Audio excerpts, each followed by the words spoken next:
Elites, gather! Hey everyone, it's me HawkeyeG with another faction introduction video. Today we're doing the Huntsmarshal Expedition. It's certainly one of the more unique campaigns out there, and from what I see online, not too many people like this campaign. Personally, I've found it pretty fun and challenging. Maybe it's just that it's nice to play Empire outside of the old world for once, but I don't think the restrictions you face in this campaign are all that bad, and they do come with some bonuses to offset them as well. Anyways, in this video, we're going to talk about the faction bonuses that the Huntsmarshal's Expedition gets. We'll discuss what their legendary lord is like, and we'll talk about any unique mechanics their faction has, and that is going to be the longest part of this video without a doubt. As always, if you are enjoying the videos, please remember to like and subscribe. It really helps the channel, and it's nice to know that people are enjoying themselves. With that being said, let's get into the video. Alright, so like I like to do, I'm jumping in kind of midway through a campaign here, or well, midway through the early game, so we can kind of get a better look at some of the things that I like to discuss. Of course, we're going to be starting with the faction bonuses. Now, honestly, most of this is going to end up being covered in the unique mechanics section, right? And like I said, this is going to be a longer video due to that alone. There's a lot of unique mechanics to discuss for this faction, but we'll go over those later. We've got things like buildings being blocked, so where it says basic units are not immediately recruitable, you actually can't construct the buildings that you need for them, so that's not much of a bonus. It's a penalty, obviously. You have the reinforcements from the Empire bonus, which I can't demonstrate right now because I don't have any, but we will preview that when we get further in here. We've got a Hostility meter, we've got an Acclaim meter, all sorts of different stuff here, right? The hostile actions. So the only real bonus that we have here is the recruit rank increase for Huntsmen Generals, and then we of course have a penalty for diplomatic relations with Lizardmen. So yeah, not much in the way of bonuses here. We do have the bonus for recruit rank for Huntsmen Generals, which, I mean, that's not really a great bonus, but it adds the Huntsman General unit to this to the game with this DLC. So I do want to take a quick look at these kind of units here. They're pretty similar to hybrid units, I would say, but they really, I personally think they lean more towards the missile type, right? I mean, you can get them the yellow skill trees, you can make them a hybrid lord, a melee capable, but if we go and take a look here at the stats on these characters, right? I mean, you can see even the icon shows them hybrid weapon infantry, but their armor and their melee stats are just not that great. If we look at something like a General of the Empire, you know, they're going to have slightly better melee stats, better weapon strength, better charge bonus, and especially better armor with a shield. Even the Elector is going to have much better armor, even though their melee attack isn't that great. Their defense is still pretty good, and their weapon strength isn't that great. Of course, that's not why you get a Huntsman General for the melee weapon strength, but just to kind of show you, right, they're lacking in the armor, and they just don't have the same kind of melee stats that you're really looking for. Don't advise using these as melee units, but you certainly can. The other thing that I want to point out here is they have this extra yellow tree, right? So you can see here we've got a whole series of upgrades for this character that are ranged focus, right? You have this arrow of HawkeyeG, which actually it's like an explosion, right? Causes damage to multiple combatants. So it's kind of like a snipe, you know, a magic missile type effect, but it is supposed to be used against multiple combatants. They have this ability, Oil Flask, which, I mean, it's great if you can get this out before you can use the arrow, but of course you can see that this has a much shorter range. But it reduces their speed, gives them flame weakness, so maybe you can get it off in time. They also have 3 unique skills, right? So Spearmen, Halberdiers, Great Swords, right? So you can get some good bonuses there. Increased range for Huntsmen and Archers, and then just general campaign bonuses here. So these are really kind of interesting lords. They're really good for like the early game. They're good for cheap units, right? I mean, right? Well, okay, Halberdiers and Great Swords may be closer to mid game. Same thing with Huntsmen, but still with the Spearmen and the Archers. I mean, the Spearmen bonus versus large isn't what you're looking for, but the range, the campaign movement and casualty replenishment bonus.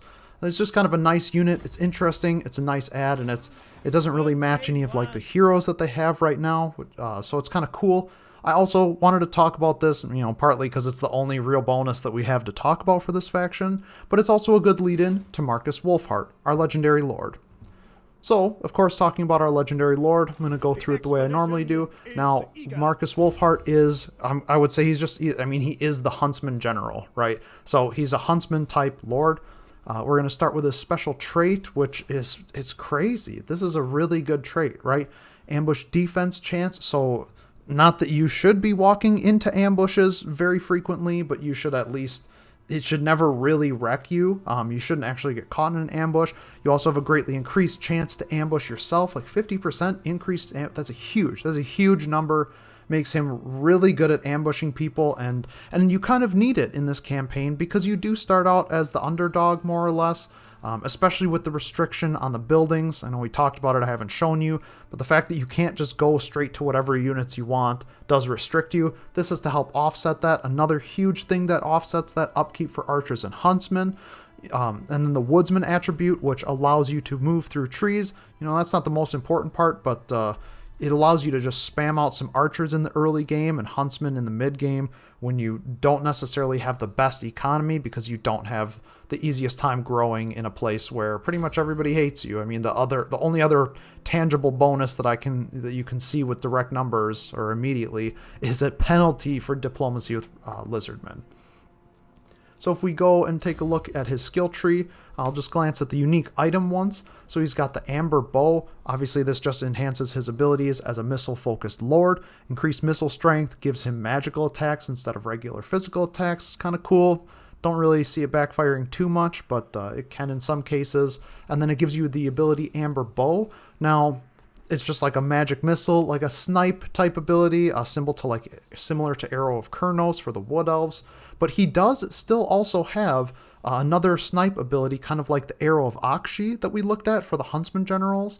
And this is why I wanted to look at that, right? He's got the focus shot, but the key difference here, the Arrow of HawkeyeG is more of an explosion. Like it says, good against multiple combatants. You can certainly use it to snipe out, a lord, but it's not specifically single target focused. Marcus Wulfhart has focus shot. This, you can only use it on single entities. It is very specifically for targeting down lords, heroes, single entity monsters.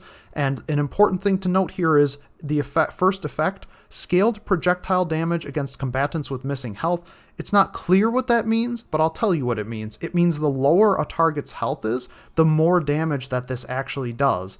And so you use this to finish off a lord or hero that's trying to retreat, right? So obviously as a missile focused lord, very strong. The Amber Bow is just going to give you a second one of those. And since this one doesn't have that specific health scaling trait, you can probably open with the Amber Bow shot first and then follow up with a focus shot, or at least save the focus shot for a little bit later. He has the same kind of unique skill tree that we see on Huntsman, except he has the focus shot skill, and then that gets replaced with Executioner later on. It doesn't, because we don't have the numbers for this, we can't be too specific. Can't wait for them to add that in Warhammer 3. But you can see here that it's just an upgraded version of the focus shot. So that's really nice to have. Now, of course, next we're going to look at his actual unique Legendary Lord skill tree. We've got increased recruit rank for all units, pretty basic. Increased to his melee defense and missile resistance. I don't think this is a really high priority, but it is nice. I mean, even though I said he's, more, huntsmen are more missile focused than they are melee focused, your legendary lord's going to be able to survive in melee, and you're probably going to use him for that in some situations. And in general, just 10 melee defense and missile resistance is a pretty good increase in survivability. You've got another, similar to the Huntsmen General, you've got a campaign type bonus, which is a little bit better for the casualty replenishment and campaign line of sight. But again, just really nice to have that so you don't get caught off guard by enemies, so you can ambush them more easily, replenish quicker, not have such a need for warrior priests in the super early game. Well, but you probably won't get this until later. Anyway. We've got a couple of bonuses for Huntsmen here. So we've got additional upkeep reduction for Huntsmen and Archers. We've got a melee attack bonus for Huntsmen. It's all right. I mean, it's going to be nice if you want to go full Huntsman spam for sure. And then missile strength for Huntsmen and Archers, obviously a great skill. Double shot, which just gives you every Huntsman a second projectile when they fire. Again, just ridiculous. He really can get some big, just these two bonuses for Huntsmen can really make a big difference and make them very strong in your army. It's not universal because they don't have the armor piercing, and none of this is going to give them any armor piercing, but it's still pretty nice. He's got the last skill he's got here, telescopic aim, increases his range, gives him armor damaging attacks. And then Grand Huntsmarshal, which on first glance doesn't seem that useful. I mean, Vanguard deployment, am I really going to want to Vanguard deploy a bunch of archers? No. are you going to be putting huntsmen into melee? No. You're going to be restricted in your army, so you're probably not going to use a lot of like cavalry or, you know, great swords early on. But I'm rambling here because the important point is immune to psychology, right? Nothing is more frustrating than when you should be winning a battle with, you know, your archers and a handful of spearmen and a checkerboard formation, whatever. But they start routing because they get charged by some monstrous units, right? Some Croxagores hit your front line or something. And all of a sudden your units that would win the fight if they stayed in it are now retreating. Immune to psychology, really useful for this campaign. The last couple skills that we can touch on here in his personal yellow tree. So, you know, this would make him kind of a hybrid lord, give him some melee skills. Now, whether you want to do that is kind of questionable, but I feel like it's worth it in this case because of this. Hunter's Snare, he gets, what is that, the Net of Ammontok? He gets a Net of Ammontok-like ability, 11 seconds, all enemies in 100-meter range, short range of 30 meters, so he has to be the effect range is 30 meters, the target is 100 meters. Sorry, got that switched. But yeah, just like it's a trap, locks everything in the radius in place. And at the end here, it has an upgraded version which lasts twice as long. It has 3 uses per battle. I mean, this is nuts. This is a really good thing. You might want to consider going down this tree, but it is a lot of points to invest in his personal skills, which you probably won't be making much use out of. So just keep that in mind. I really just wanted to discuss them because they are unique abilities for him that you're not really going to see most other places. So I believe that covers everything I want to for the Legendary Lord. We covered all his skills. Really, he's like a missile-focused Lord, but then he also has a little bit of army boosting abilities, specifically for Huntsmen and Archers, right? And so you can be really good at, early game Archer spam, mid-game Huntsman spam. You kind of want to get some sort of artillery or at least throw some handgunners in there for the armor piercing as well. But he can be really effective with that kind of stuff. And his ability to target down single entities in general is also very nice. So the last thing we have to talk about here is the unique mechanics. And like I said, this is going to be where we have a ton to talk about, right? So let's just kind of get into it. We're going to start with the Acclaim progress bar. Okay, measure of how much progress you make, blah, blah, blah. Basically, this is, you can see like Hunters unlocked, another unique mechanic we have to talk about. Ports built or upgraded, settlements captured, right? As this number goes up, you get a variety of bonuses. Specifically, what I want to look at here is the locked buildings, right? You can see, since I don't even have this first level of Acclaim yet, I cannot build a barracks. I can't build the Huntsman, right? Can't reach tier 3 on this building. Also, can't build a livery, right? Can't make that until we get to level 2 Acclaim. Right? Yeah, barracks and livery. I was going to say, I don't know if I should say it, but anyway. So you can see some of these other buildings are locked too. Wouldn't matter if I was at tier 4, I wouldn't be able to build a single thing at tier 4, right? We don't even unlock it at this next spot. We have to get to here, right? We have to get to 60 acclaims. You have to take over certain amounts of territory. Building and upgrading ports is also a crucial part of that. You can see, I mean, we haven't upgraded the Temple of Kara where we started, so we haven't gained any points from that, but it's a great way to gain points. Then you can see Imperial Supplies. We'll have to talk about that as well, but the quality of Imperial Supplies that you get increases as you get further. You get escalating diplomatic penalties with Lizardmen as well, and you get increased recruit rank for your Imperial Supplies units. But so you can see, right, this is like your progress bar for the campaign. This is how you unlock the buildings that are locked. It's how you improve the quality of the reinforcements that you're going to be getting. So it's a pretty significant aspect. The next thing I want to talk about is the hostility bar. Let's go into a different time period so I can get an example of that. All right, so here we are, and we're near the end of this turn. Now, the reason I wanted to go here is just so we can get a couple of the stats on the hostility meter showing up, right? So this is what a measure of the enemy aggression due to your military activities. Basically, the main thing that it does, as you can see, gives you public order penalties as you go, increases enemy leadership and enemy weapon strength. It's actually pretty brutal. So you want to keep it low when you can, but essentially this is going to go up. Well, I brought this up because on this turn, right, we fought an army and we occupied a settlement. That's 10 points. each range of hostility is 10 points, and there's no indicator, at least as far as I can find, there's no way to see, like, it says I'm extremely hostile. Am I at 30? Am I at 35? Am I at 39? I don't know, right? But in general, fighting an army and taking a settlement is going to be enough to get you up a full level of hostility. So keep that in mind when you're on your campaigns attacking people, right? But as you go up in hostility, you also get Imperial Supplies at a more rapid rate, right? Of course, we haven't talked about Imperial Supplies. That's coming up later. But so this is another factor of this campaign, right? As you attack people, this hostility meter goes up, and you are gonna, well, once it reaches the maximum level, once it actually hits 50, you'll get like a unique enemy, Children of the Old Ones, a Lizardmen faction, that will spawn and will try to launch an attack on you.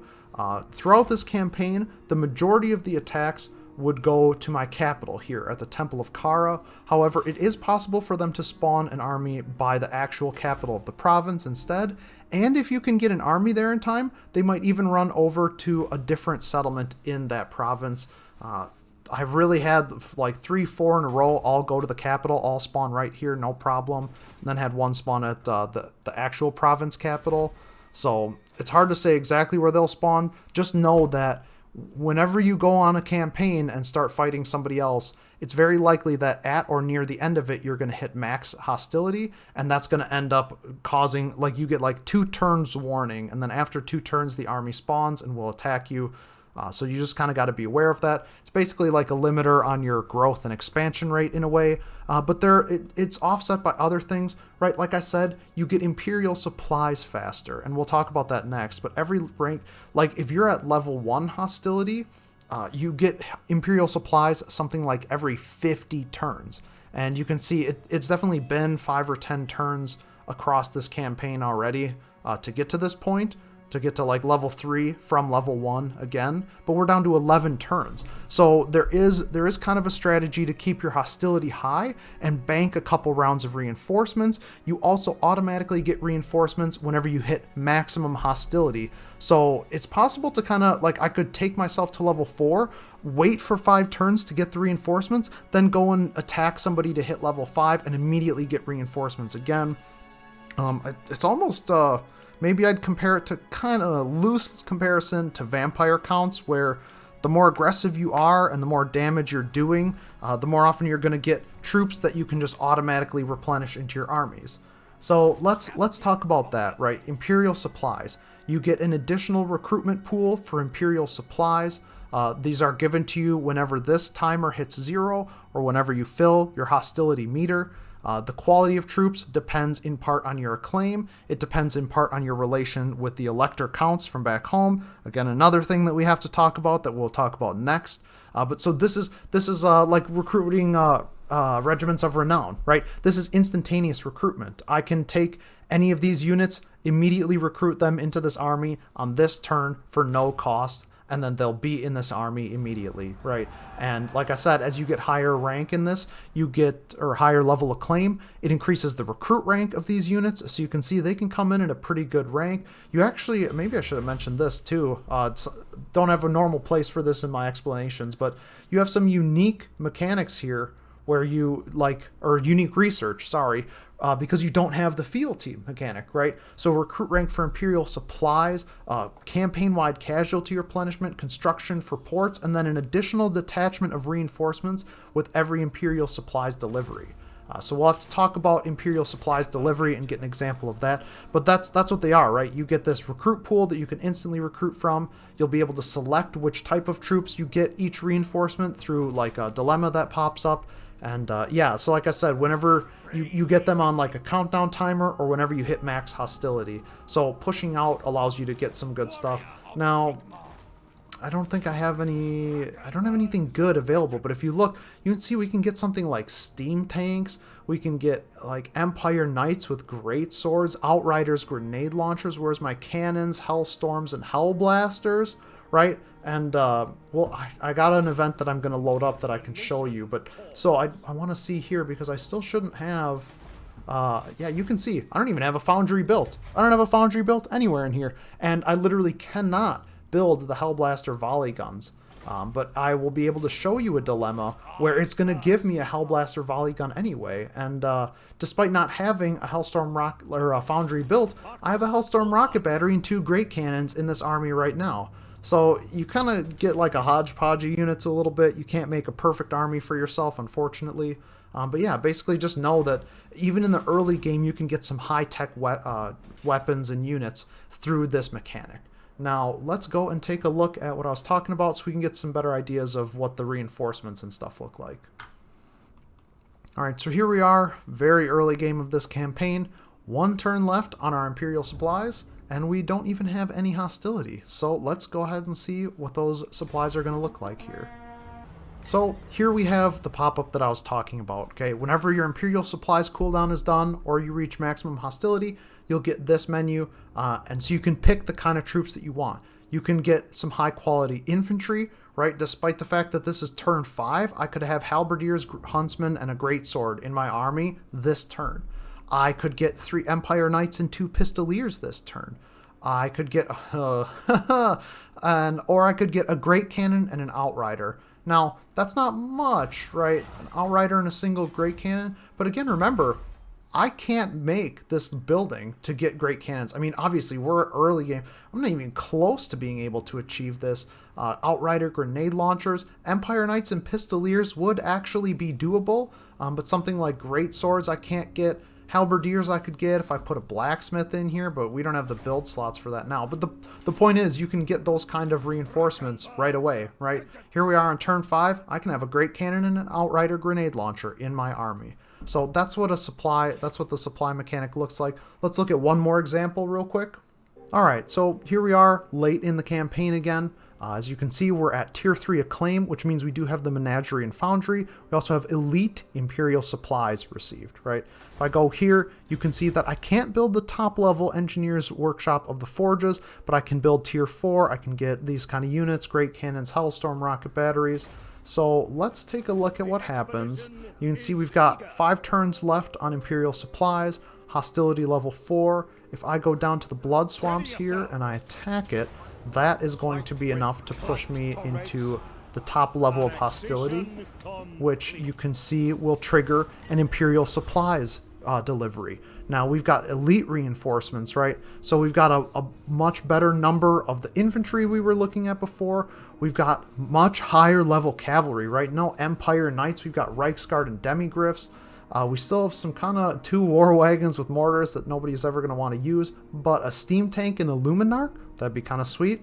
We also have Hellblaster volley gun, 2 great cannons, a Hellstorm rocket battery, 2 outriders, and we also have that research for the additional reinforcements, which is going to kind of give you some extra random stuff, some great swords, handgunners. You don't have too much control over that. But so that's what a late game Imperial Supplies looks like. You'd see it triggered on the, like, once I hit the top hostility, and then where the enemy gathers. So like I said too, whenever you hit max hostility, an enemy force will appear in 2 turns, gives you time. It's supposed to target your capital, but like I said, just expect it to spawn in this province.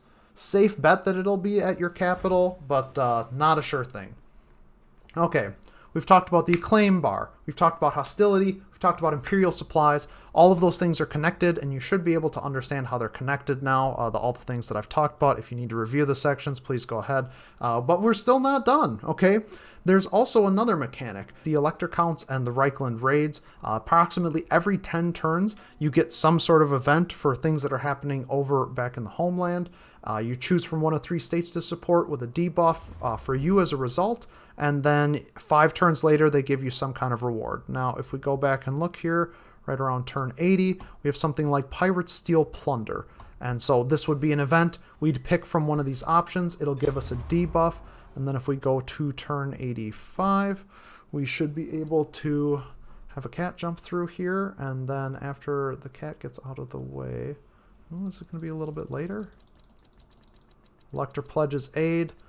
So you can see these are pretty random. The game does insinuate that it depends on which Elector count you support or how often you support them. It's not clear. There's no way to like measure that or evaluate that. I certainly haven't done the play testing to tell you specifically which Elector counts you should support for which outcomes. It can be something like 5,000 gold. It can be something like 1,000 gold and an item, or it can be something like this: receive an additional detachment of reinforcements with your next Imperial Supplies delivery. Okay, so those are the kind of bonuses you can get. I do want to go and load up another save so we can take a look at what some of those options actually look like. Alright, so we're just going to hit the end turn here because I know that there's going to be another Riots event once we get to the end of this end turn. And let's check out what it looks like when we get there. So, this is what it looks like. It doesn't happen exactly every 10 turns, but it's going to be like turn 80 or 81, turn 70 or 71, something like that. It's almost always every 10 turns. And then 5 or 6 turns later, you get whatever their reward is, right? So you can see we get favor of Averland or Nordland or Wissenland, and your continued support may lead to special rewards. It's not clear when you have done that successfully and when it happens. There's no way to measure what their favor is towards you. I mean, maybe there is if I could go over there and scout them out a little bit, but I've not tried that. So you can see you have to accept some kind of penalty, right? Instant increase to your hostility level. Income from ports reduced, recruitment costs increased. Now, an interesting thing is, since I'm already at max hostility level here, I can click this, it does nothing, I still will get the bonus for it.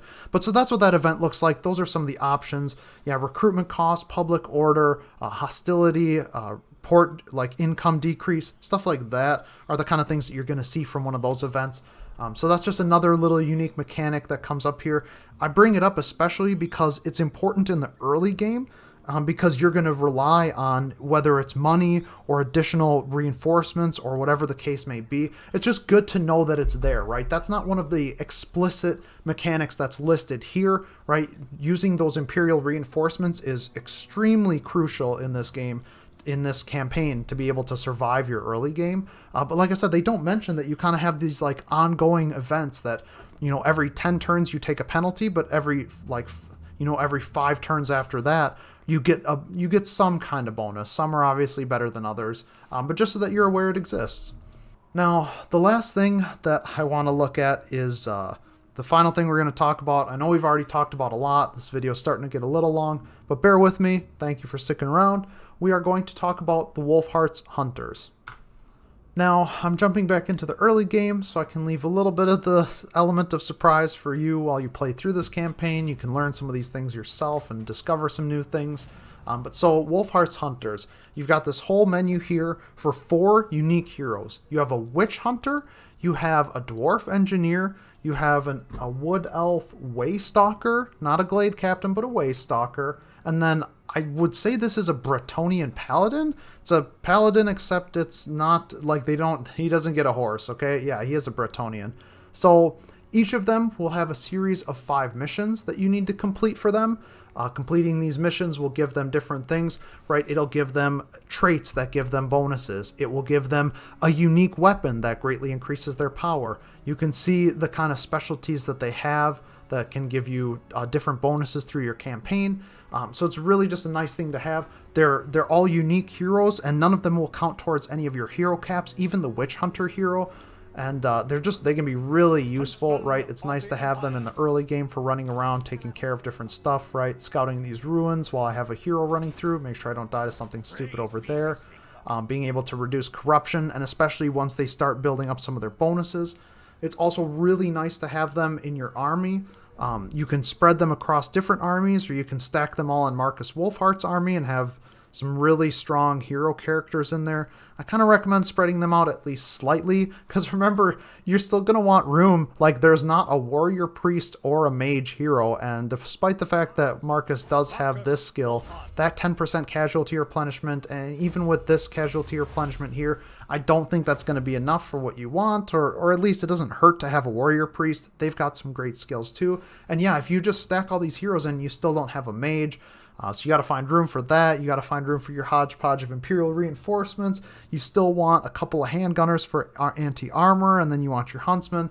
there's a decent amount of things to balance in this campaign. But yeah, the heroes all have their own little like kind of unique quest lines. They can become very powerful if you complete them, so it's important to pay attention to these because they're usually very simple. As you can see, to get this hero, all I have to do is move a character to a certain location, right? Super easy to do.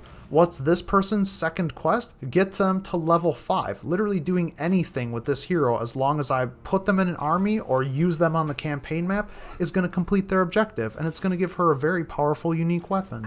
So it's important to follow through on those. It also can kind of help give shape to your campaign, you know, whether you're like depending on which kind of specialties you're looking to pursue and get, you know, whether you think your army you want additional ranged dominance in your army, or maybe you want a melee character to offset some of your current weaknesses in your army. Those are the kind of things you should think about. It also helps you pick nearby targets for you to focus on, so it kind of gives you like mini missions to achieve throughout the course of this campaign. So, with that being said, that covers everything for this faction introduction. I know it was a long one. If you're still here watching, you're awesome, you're great. I really hope you learned something useful here. There's a ton of information to take in on this campaign, and like I've said, there's quite a few people who don't seem to like this campaign. I mean, I get it, right? Your hostility goes up. The better you're doing in conquering somebody, the harder it's going to be for you to finish them off, right? Because your hostility gets to max level, and now all of a sudden they're impossible to break, and their weapon strength is greater, and you're suffering public order faction-wide. You can't even recruit troops that are on the same quality as them, because even if you're doing extremely well and expanding, you just can't get the buildings, right? You can't, by the time that you would normally make them in any other campaign, you just straight up are not allowed to build them yet. So it can be a challenging campaign, but there really are a lot of bonuses, I think, to offset that, right? You have the ability to instantly recruit those Imperial regiments, right? Those are very powerful, and it gives you a nice advantage in the early game. You've got really good traits on Marcus Wulfhart. He's a really powerful lord. He's a powerful hero sniper. He's got some good bonuses to huntsmen, so you can make a fairly simple and cost-efficient stack with your units.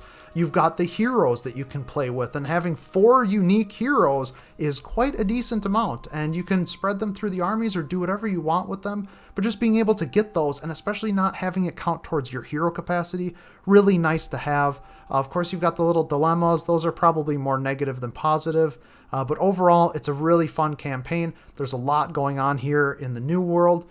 Even on the Mortal or the Vortex map, you know, I actually think that one's a little bit easier because your starting province. This is trash. This is a trash. Trying to navigate this province and lock down the Lizardmen in the early game. Absolutely the worst part of this campaign. If you can make it through that, you can make it through the whole thing. Anyways, thank you all for watching so much. Again, if you learned something, if you liked the video, even if you hate me, like and subscribe. Thank you so much for watching. I hope you have a great day, and we'll see you on the next one.